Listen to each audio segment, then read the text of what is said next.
And we're back to learning Photoshop in here, day 333. Let us talk about the shortkeys. You can find them under Edit. Menu is called Keyboard, Shortcuts, and Menus. You have a Photoshop defaults, but I would advise you to simply create your own set when you want to adjust it. Just click here, give it a name, and then confirm you are safe. It should be stored exactly where these keyboard shortcuts are stored typically, so don't mess around with the target folder here. And then you can see it right here.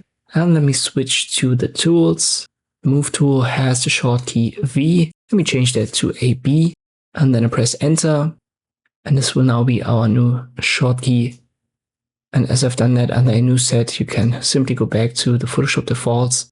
Just confirm this warning message right here. And then the shortkey will be V again. In general, when you make changes to the Photoshop defaults, it should actually create a new set, which is a modified default. But again, I think it's best to just create your own if you want to change something.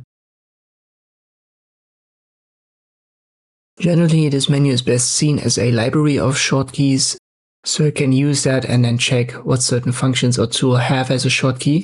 There are two more boxes for legacy options, so if you're familiar with older Photoshop versions, you might want to check that out. But if you're brand new to Photoshop, then just ignore these.